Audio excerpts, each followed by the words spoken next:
Uluhan sa mga balita sa Sayri 47. Kapulisan ni kumpirmar sa patayng lawas nga natultulan sa nasunugang dapit sa Sitio Santa Maria, Barangay Pusok, Dakbayan sa Lapu-Lapu, apan wa pamailhi.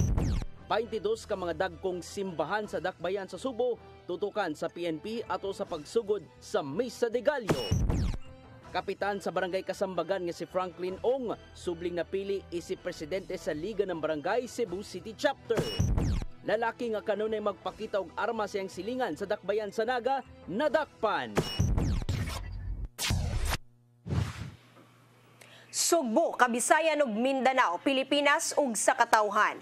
Kutob sa maabot sa atong Sibya sa tibuok kalibutan, maayong hapon. Live kita karon sa CCTN Channel 47 ug kini ang tulumanon sa nagunang kasayuran nga angay natong masayran. Tulumanon sa patas nga mga balita ug opinyon. Sa ngalan ni Dennis Tabar, ako si Danica Caballes. Kini ang Sayre 47.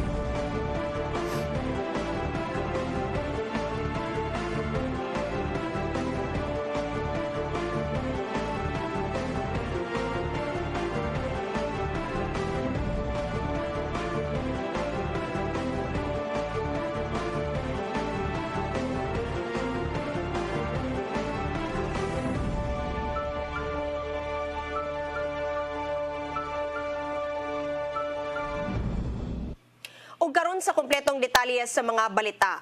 Kapulisan mi kumpirmar nga adunay usa ka patayng lawas nga nadiskubrihan sa dapit nga nasunugan sa Sitio Santa Maria, Barangay Pusok, Dakbayan sa Lapu-Lapu. Wala pa mailhi ang maong patayng lawas ug nagpadayon pa ang investigasyon. Ang kasayuran hatod ni Crystal Joy Felerca. Gikumpirma sa Barangay Pusok Police Station nga adunay nakabsan og kinabuhi sa nahitabong sunog sa Sitio Santa Maria, Barangay Pusok ni adtong Martes. Matud pa ni Police Major Dexter Basirgo, alas 8 sa buntag kagahapong adlaw sa dihang nakadawat sila og tawag nga adunay nadiskubrihan nga usa ka patayng lawas sa dapit kung asa nahitabo ang sunog.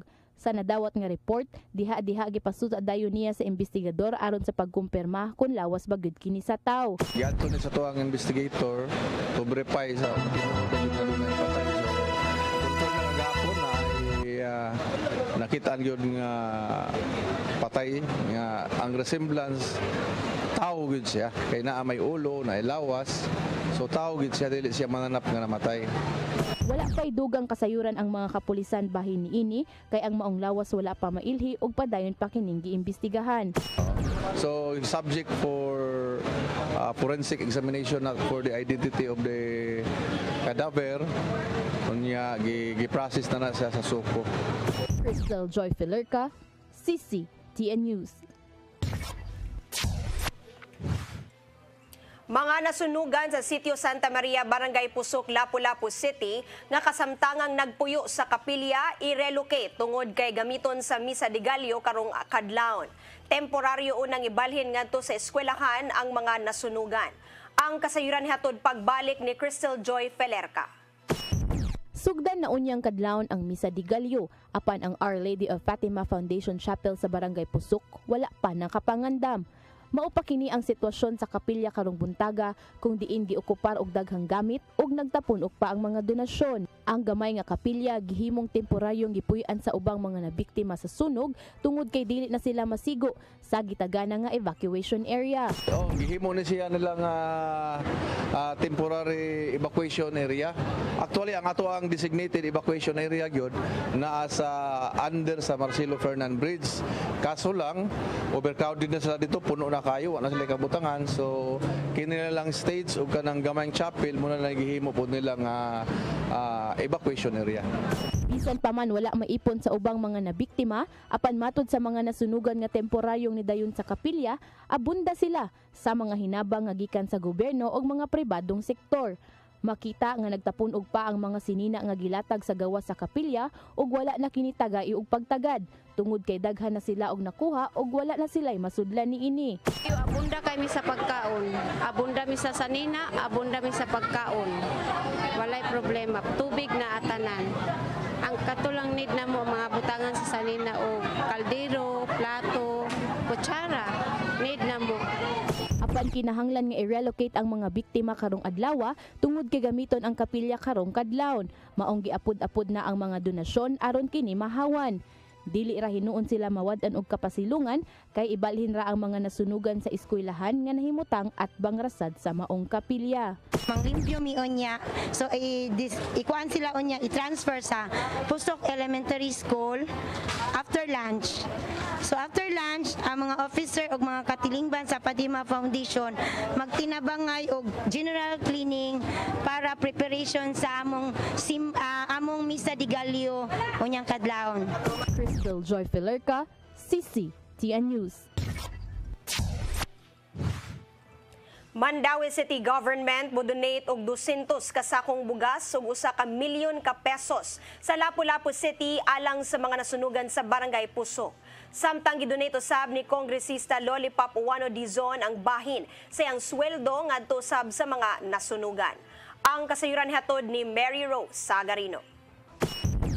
200 ka sako nga bugas ang gikatakdang i-turnover sa syudad sa Mandawi ngadto sa Lapu-Lapu City karong adlaw. Matod ni Mayor Jonas Cortez nga sunod semana usab nila i-turnover ang 1 milyon ka pesos nga financial assistance ngadto kang Mayor Jonar Dahong Chan kay ang assistance napasar ato sa special session sa Konseho sa Mandawi kaganinang buntag. Atong tabangan kay hilabing lisura gid makakita ta nga panahon sa Pasko nasunugan ang uban wa gid din tayo na bitbit no way nada so kani high time mao ni tinudan ning Pasko kung kita manghatag sa atong mga kaigsunan labi nas nanginanglan. Dili mo menos sa 1,003 ka pamilya ang apektado sa dakong sunog nga miigo sa Barangay Pusok sa Lapu-Lapu ni adtong Martes. Sa miaging tuig, si Lapu-Lapu City Mayor Jonar Dahong Chan ni donar usab sa iyang 1 ka buwan nga sweldo ug 1,000 ka food pack starter kits ug hygiene kits sa mga nasunugan sa Barangay Luok sa Mandawi. Ang halapad nga sunog sa City of Paradise sa Barangay Luok ni display sa City Sintos ka mga pamilya. Ni essence sa Kaabag. Kaabag, Lapu-Lapu, mutabag Kaabag Mandawi. Ang Kaabag Mandawi magtinabangay. So, mao man gyud no ang the word itself Kaabag nga magtinabangay ta. So, kana mao ni atong that's the true essence of helping one another. Samtang ni atong Miyerkules, personal nga gitunol ni Mandawi City Lone District Representative Emery Lollipop Uwano Dizon ang 100,000 nga kabahin sa iyang 1 ka buwan nga sweldo ngadto kang Lapu-Lapu City Lone District Representative Cindy King Chan. Ako lang nag-grab ang opportunity while on session me kay kibawtan dili sayo no dili lalim like for example nahitabo sa nato ngadto sa Barangay Luok sa Paradise. So kasabot kaayo ta nga they really need an assistance not only kay ron naman ta mga lain-laing organization mohatag man gyud og mga kining bugas or towel or chanilas but kani ato nihatag lang ko kay nakuha na sa nama among sweldo. So partly sa atong sweldo pod ato taong gihatag i-turn over nato ni Congresswoman Cindy Chan nihatag ng tag 100,000 which is heartily gid na no gikan gid nato nga they can buy whatever they need unsa pay kuwang sa atong mga fire victims sa Lapu-Lapu. Mary Rose Sagarino, CCTN News. Gobernador Gwendolyn Garcia mihatag og dakong importansya sa panaghiusa tali sa lokal nga pagagamhanan ug sa ubang sektor. Kini mo'y sentro sa iyang mensahe human gipasiga na ang Christmas decoration sa atubangang bahin sa Kapitolyo. Ang kasayuran ni hatod ni Gian Navarro. Gisaksihan sa mga dinapit nga bisita ang pagpasiga sa Christmas decoration sa atubangang bahin sa Kapitolyo kagabi. Gitambungan kini sa mga mayor gikan sa managlaing lungsod, regional directors gikan sa managlaing government agencies o mga opisyal gikan sa managlaing organisasyon sa Subo. Napuno sa bituon ang palibot sa Kapitolyo diin, nagsimbolo kini sa 51 ka mga LGUs o Tri-Cities sa Subo. Ug ana sa ibabaw nga bahin sa Kapitolyo, ang Star of Bethlehem diin gilagway kini ni Gobernador Gwendolyn Garcia nga ang Sugbo mao ang brightest star sa Pilipinas.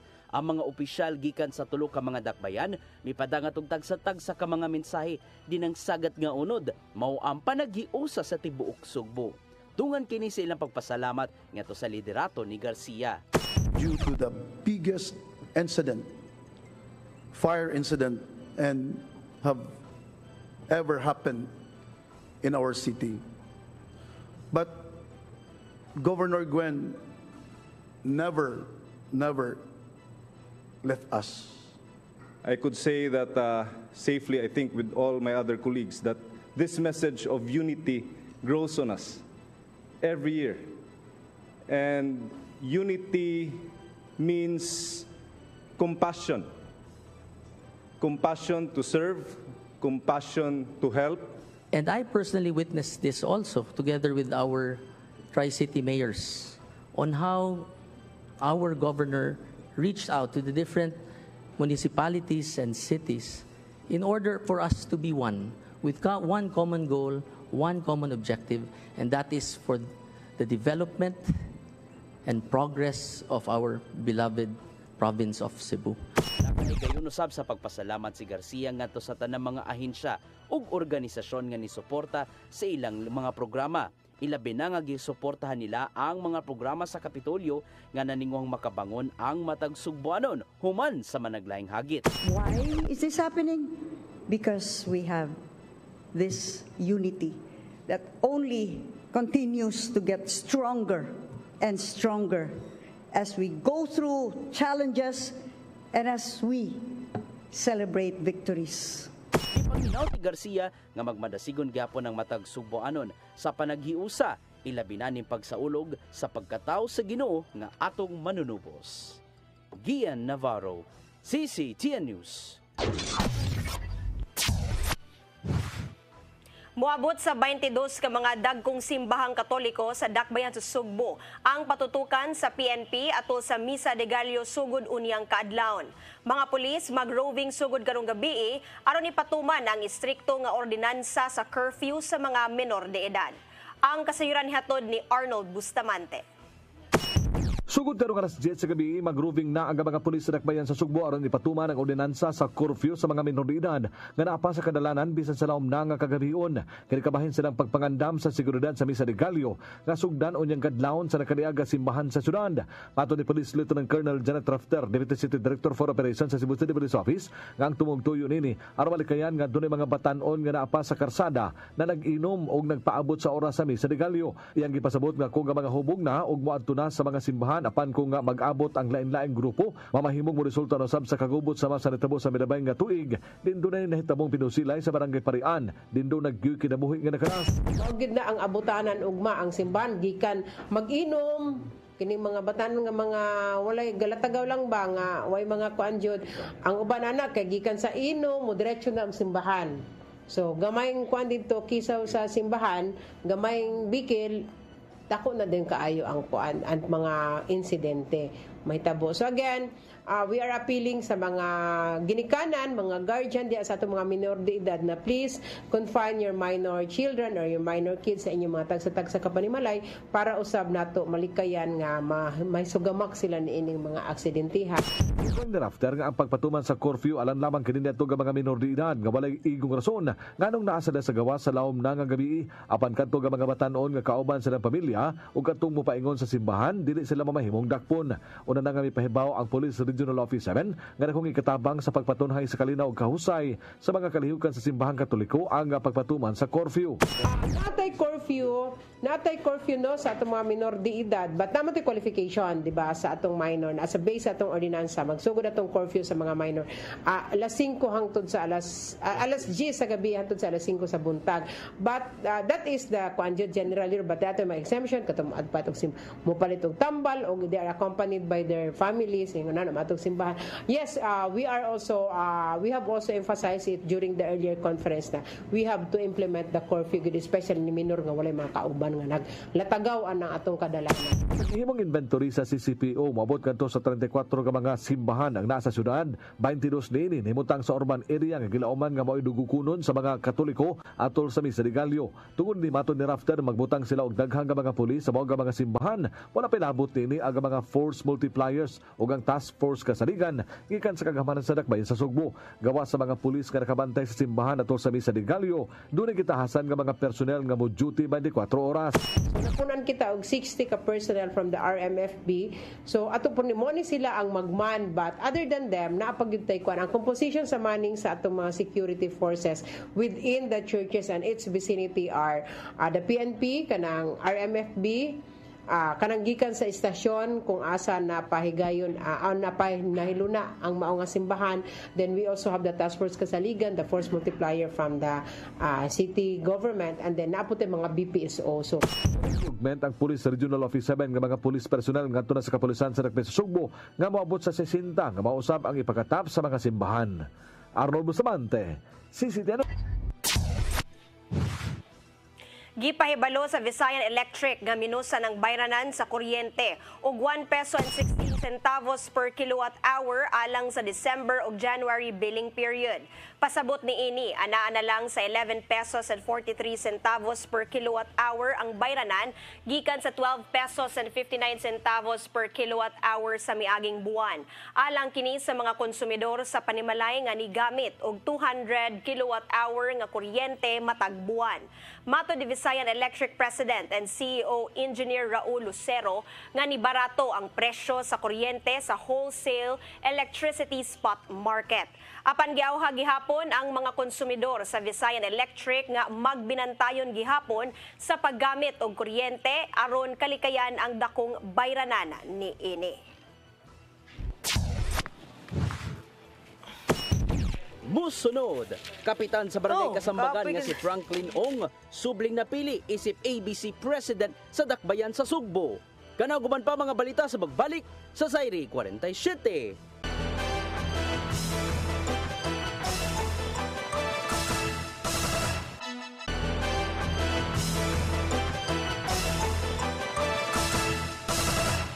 Alik sa atong mga balita. Subling napili si Presidente sa Liga ng Barangay Cebu City Chapter si Kasambagan Barangay Captain Franklin Ong. Ato sa eleksyon kaganiyang buntag, nakuha ni Ong ang 77 votes. Gikan sa 80 ka mga barangay kapitan og 2 ka boto ang nakuha ni Dr. Esther Concha sa Barangay Calamba. Napili usab isip Vice President sa Liga ng Barangay si Kalunasan Barangay Captain Carlito Ceniza. Samtang napili nga Board of Directors sila si Bohisan Kapitan Gremar Barete, Barangay Kambinukot Captain Reynald Lauron, Barangay Pitos Captain Nilo Tariman, Barangay Poblasyon Pardo Captain Danilo Lim, Barangay Budlaan Captain Nerissa Antolihaw ug uban pa.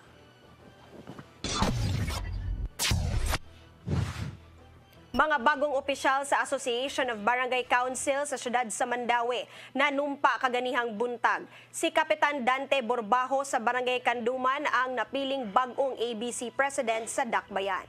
Ang kasayuran nihatod ni Mary Rose Sagarino.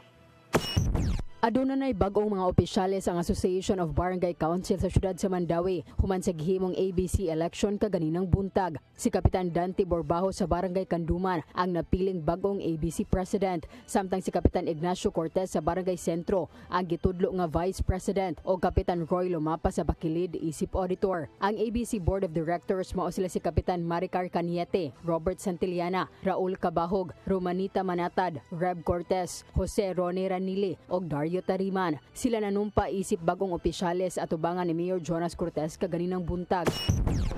Pasalamat ko sa mga barangay captains no nga support sila sa atong si isip Liga President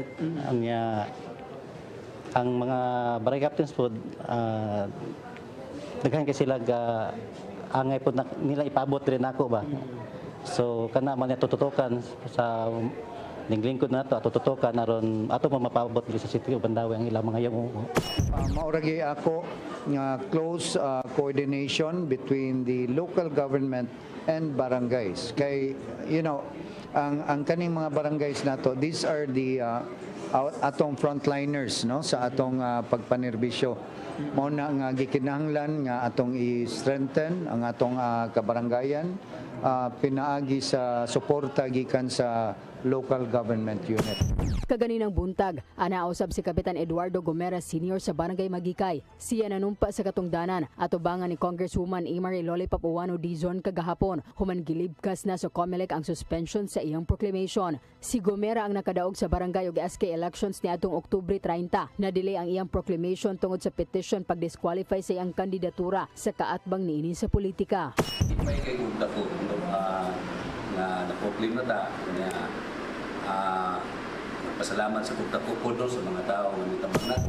Kalipay kayo dako kay itong kalipay nga na lift na gyud ang iyang suspension sa proclamation kay actually siya man gyud ang angay gyud nga molingkod nga kapitan nato diya sa barangay Magikay kay actually overwhelming nga iyang pagdaog. Nakita sa gyud sa ato si ni Kapitan Gomera nga ang iya sa gyung leadership nga nagpabilin gyud in spite sa mga issues gali nga kaangay niya gihatag at gilabay gyud sa diha kaniya. Mary Rose Shagarino, CCTN News. Mayor Michael Rama mudapit sa Kongreso ug Senado aron sa pagkuha sa suporta nga dugangan og laing tulupa ka mga distrito ang dakbayan sa Sugbo. Kini ang napaglantawan sa mayor human nga nagkadako na ang populasyon sa syudad. Ang kasayuran ni hatod de Shariza May Uy. Gitinguha ni Cebu City Mayor Michael Rama nga himuon nga 5 ka distrito ang dakbayan sa Sugbo. Sa pag-uli na unya sa mayor din sa Sugbo gikan sa iyang bakasyon usa na sa iyang agenda inigbalik maong pakikitaan si House Speaker Ferdinand Martin Romualdez o si Senate President Miguel Zubiri aron nga suportahan ang tinguhan niya sa syudad. I will be visiting when I come back, time permits, sa Speaker sa House o sa mga kailan ako dito sa kaning House of the Representative. Unlikely, I will also, kung kinahanglan mo abot magkana siya ngadto sa Senado, then I will speak to Senate President Zubiri. Dako sa bang pagtuo sa mayor nga gikinahanglan nasab karon nga dugangan og dugang 3 ka distrito ang syudad tungod kay nagkadako nasab ang populasyon niini. Dako sa bang pagtuo sa mayor nga gikinahanglan nasab karon nga dugangan og dugang 3 ka distrito ang syudad tungod kay nagkadako nasab ang populasyon niini. Masaligon sab siya nga ang pagdugang og laing distrito gikan sa pagbahin sa 80 ka barangay sa syudad dako kining ikatabang ngadto sa tinguha nga mamahimo nga Singapore-like Cebu City ang syudad. I wish that they are receptive. Ako na lang gisulti ni Edo ug ako na sanang gi-discuss ni QT. Kaya tungod kung adunay dugang distrito, madugangan sab ang pundo o proyekto sa syudad nga mamahimo nga representante ngadto sa Kongreso. Shariza May Uy, CCTN News. Presidente Bongbong Marcos miuyon nga tun-an ang pag-amendar sa kasamtangang batakang balaod. Apan kinahanglang hatagan og dakong pagtagad ang economic provisions aron makaagni og dugang pang buot mamuhunan sa nasod.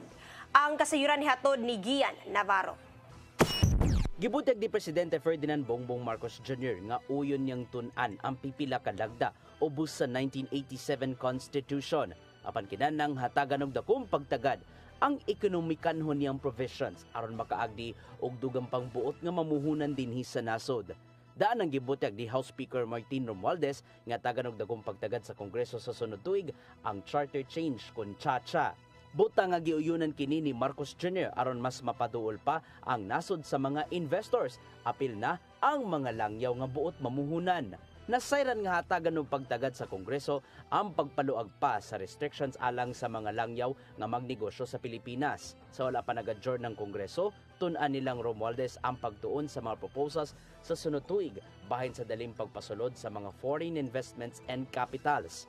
Kinibisan pa man og natunga na ang reaksyon sa ubang magbabalaod bahin sa charter change tungod kay posibleng maapil nini ang term limits sa mga politiko. Apan na doon ipipila ka mga senador ang miingon nga maayo ang charter change sa pipila ka provision bahin sa ekonomiya dinhi sa nasod. Gian Navarro, CCTN News.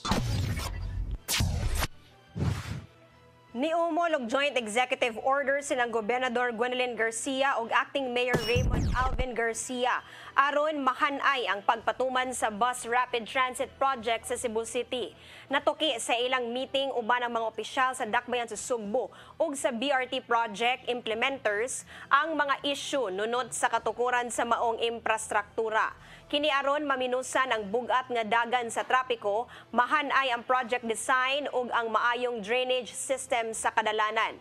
Mipasalig si Garcia nga tutukan usab sa Kapitolyo ang maong proyekto aron makabenepisyo ang matagusa sa pagtukod sa bus rapid transit.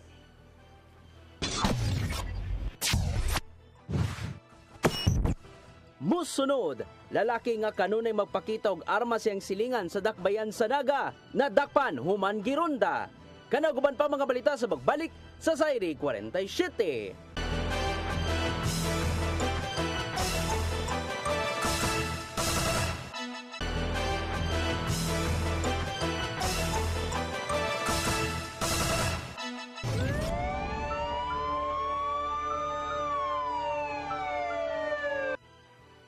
Balik sa atong mga balita. Nasiko pang usa ka lalaki human gironda sa PNP CIDG ang ilang panimalay kagabi sa sitio Panas, Barangay Balirong, Dakbayan sa Naga. Nakuhaan og kalibre 45 nga pistola ug 7 ka mga bala niini ang subject sa operasyon nga si Jovito Alferez, 45 anyos ug residente usab sa lugar. Matod sa CIDG Cebu City Field Unit nga kanunay nga magpakita og armas de fuego si Alferez sa iyang mga silingan. Nagatubang og kasong illegal possession of firearms si Alferez. Kapin usa ka libo ka mga Sugboanon nakapahimo sa libreng bakuna sa Department of Health 7. Kadaghanan kanila nakadawat og bakuna batok sa flu ug pulmonya. Ang kasayuran ni hatod ni Gian Navarro. Gidagsa sa mga Sugboanon ang buhatan sa Department of Health 7 ning adlong Biyernes alang sa libreng pagpamakuna. Kipaymuslan nila ang mongtanyag sa ahensya subay sa paghingusog sa pag-immune batok sa managlaing sakit. Ang mga hamtong nga naa sa 18 pataas nakadawat og influenza vaccine. Samtang pneumococcal vaccine ang nadawat sa mga senior citizens ang makalikay sa pulmonya. Human papillomavirus kun HPV vaccine usab ang nadawat sa mga babaeng 9 hangtod 14 anyos ang ilang pangidaron. Gikalipay hinuon ning lola gikan sa Talisay City ang maong libreng pagpamakuna gikan sa DOH-7. Sometimes I travel, so I need to be safe from any disease. Samtang gatagan og dakong importansya ning mag-inahan sa dakbayan sa Sugbo ang igong proteksyon batok sa mga grabing balatian. Sa mga age na kinahanglan gyud healthy gyud ba para sa ato ang pandemic nga ma-avoid puta ang mga pandemic karon ba. Gawas nga din na sa una si Secret Heart ne giingnan nga naay bakuna dire. Pabakuna mo nang naingon pabakuna gyud mo para siguro gyud. Sa ilang datos, ana sa 1,148 ka mga tao ang nakapahimos sa libreng bakuna niadtong Disyembre 7 ug 11. Apan gilauman ning in charge sa immunization program sa DOH-7 nga posibleng madoble ang ihap ning katapusang adlaw sa libreng pagpamakuna tungod sa grabing demand. Kinibisan pa man og limitado ang supply maong ana sa first come first serve basis. Among schedule nga upat murag kanini sayod gyud namo gisugdan instead sa 9:30 kay mga alas 7 kapin pa lang daan no daghan na kay tawo. Gatagan na sabog dakong gibugaton ang halapad nilang immunization campaign diin gipatuman kini sa ubang bahin sa Central Visayas. Ilabi na nga nagkadagana ang gipang trangkaso tungod sa pabag-ubag o nga lakat sa panahon. Very timely no because of the cases nato nga na may influenza like natay ka na mga pneumonia ug uban pa. And we have a free vaccine no for that one, the flu and pneumococcal, and we also include the HPV vaccine for anti-cervical. Kabahin ng regional immunization program sa tingua sa DOH, kamay mo protektado ang matag Pilipino batok sa pulmonya, influenza-like illness ug uban pang balatian. Gian Navarro, CCTN News. Mao kadto naglangkob sa atong mga balita sa Sayre 47. At ang iyang lamdag ni Tatay Dodong Limchua nga musunod sa dili madugay.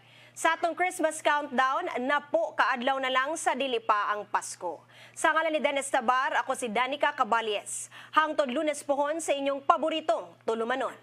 Sayre 47.